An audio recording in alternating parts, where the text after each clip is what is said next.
श्री स्वामी समर्थ. भक्त हो, तुमच्याही मनात असा विचार आहे का की घरात स्वामींची एखादी सुंदर मूर्ती असावी, त्यांची छान स्थापना करावी आणि रोज त्यांची सेवा करावी? अनेक स्वामी भक्त श्रद्धेने मूर्ती घरी आणतात, पण तुम्हाला माहिती आहे का, फक्त मूर्ती आणून चालत नाही. स्थापनेच्या वेळी आपल्याकडून नकळत होणाऱ्या काही छोट्या चुका स्वामींना आपल्या घरात स्थिर होऊ देत नाहीत. स्वामी प्रत्यक्ष आपल्या घरात आले आहेत, हा अनुभव तुम्हाला घ्यायचा असेल तर आजचा हा व्हिडिओ शेवटपर्यंत नक्की पहा, कारण आज आपण अशा 5 चुकांबद्दल बोलणार आहोत ज्या टाळणे अतिशय गरजेचे आहे. पहिली चूक, मूर्तीची निवड आणि आगमन.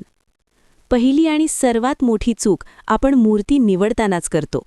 मूर्ती कधीही खूप मोठी किंवा भयानक स्वरूपाची नसावी. ती प्रसन्न आणि हसमुख असावी, जी बघूनच मनात शांतता निर्माण होईल. मूर्ती घरी आणताना तिला सन्मानाने, शक्य असल्यास डोक्यावर किंवा पालखीतून आणावी. घरात प्रवेश करताना श्री स्वामी समर्थ मंत्राचा जयघोष नक्की करा.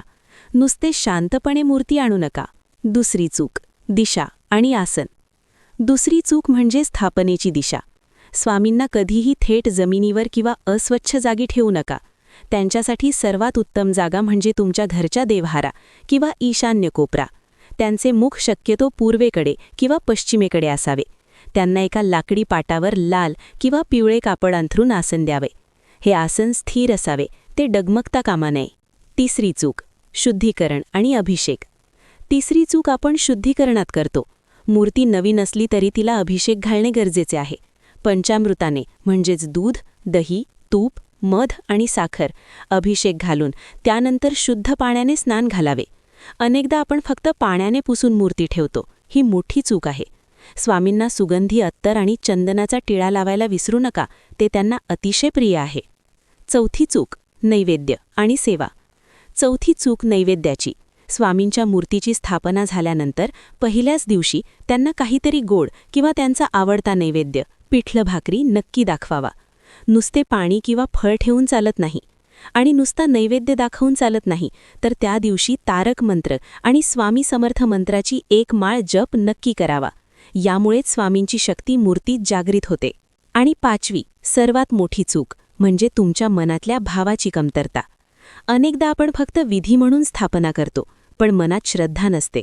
भक्त हो, जेव्हा तुम्ही स्वामींना घरात आणता तेव्हा तुमच्या मनात असा भाव ठेवा की स्वामी प्रत्यक्ष माझ्या घरात आले आहेत, ते माझे रक्षण करणार आहेत. त्यांच्या उजव्या बाजूला एक तुपाचा किंवा तेलाचा दिवा सतत प्रज्वलित ठेवावा. हा दिवा तुमच्या श्रद्धेचे प्रतीक आहे. तर भक्त हो, या होत्या त्या 5 चुका ज्या टाळून तुम्ही स्वामींच्या मूर्तीची शास्त्रोक्त स्थापना करू शकता. जर तुम्हाला स्वामींचा अनुभव आला असेल किंवा तुमच्या मनात काही शंका असतील तर कमेंट्समध्ये श्री स्वामी समर्थ लिहायला विसरू नका. हा माहितीपूर्ण व्हिडिओ तुमच्या इतर स्वामी भक्त मित्रमैत्रिणींसोबत शेअर करा, जेणेकरून त्यांनाही स्वामींच्या कृपेचा अनुभव घेता येईल. स्वामी तुम्हा सर्वांना सुख, शांती आणि उत्तम आरोग्य देवो, हीच प्रार्थना. आणि तारक मंत्राचा अर्थ जाणून घ्यायचा असेल तर तोही आपल्या चॅनलवरती तुम्हाला मिळेल. श्री स्वामी समर्थ.